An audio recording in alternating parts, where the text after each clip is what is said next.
Welcome to my YouTube channel, AutoMark. Today, we're exploring one of the most secretive and enigmatic aircraft in the United States military arsenal, the RQ-170 Sentinel, also known as the Beast of Kandahar. This stealth reconnaissance drone represents cutting-edge technology in unmanned aerial surveillance, designed to operate undetected in denied airspace where traditional aircraft would face significant risks. As we move through 2026, the Sentinel remains shrouded in classification, with much of its capability and deployment details kept from public view. The RQ-170 Sentinel was developed by Lockheed Martin's legendary Skunk Works division, the same organization responsible for the SR-71 Blackbird and F-117 Nighthawk stealth fighter.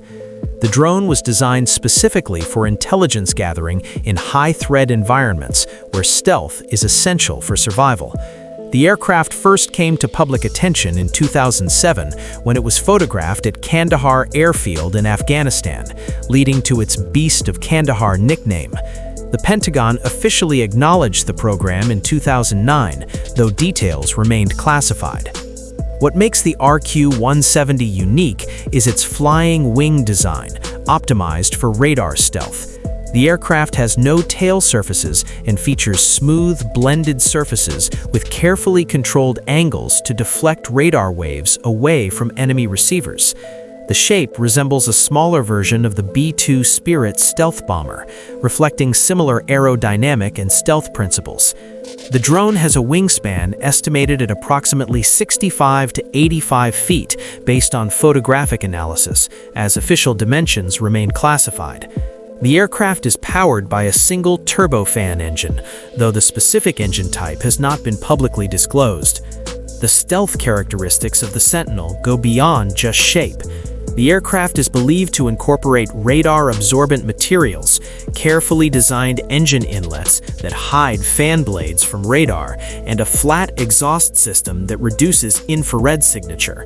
These features allowed the RQ-170 to penetrate sophisticated air defense networks and conduct reconnaissance missions without being detected. The drone's operational altitude is classified, though it likely operates at medium to high altitudes where its sensors can observe ground targets while remaining difficult to intercept. The sensor package aboard the Sentinel is similarly classified, though certainly includes advanced electro-optical and infrared cameras for day and night imaging. The aircraft may also carry synthetic aperture radar and signals intelligence equipment to detect and analyze electronic emissions.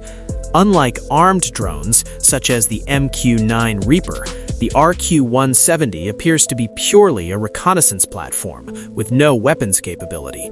Its mission is intelligence gathering, not strike operations. Now let's discuss costs, though precise figures for the RQ-170 program remain classified. Defense analysts estimate the unit cost of each Sentinel at approximately $40 to $50 million, based on budget documents and comparisons to similar systems. However, when development costs are factored in, the program cost per aircraft could be significantly higher. The total number of RQ-170s built is unknown, though estimates suggest between 20 and 30 aircraft have been produced. The operational history of the Sentinel includes some confirmed and many suspected missions. The aircraft is known to have operated extensively over Afghanistan, providing intelligence support for military operations.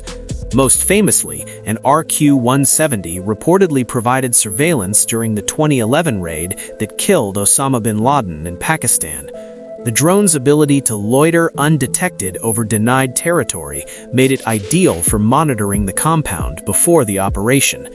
In December 2011, Iran claimed to have captured an intact RQ-170 that crashed or was forced down in Iranian territory. Iran displayed the aircraft on television and later claimed to have reverse-engineered the technology. This incident raised significant concerns about potential compromise of American stealth technology, though the extent of any technology transfer remains unclear. The RQ-170 operates from various locations worldwide, though specific bases and deployment details are classified.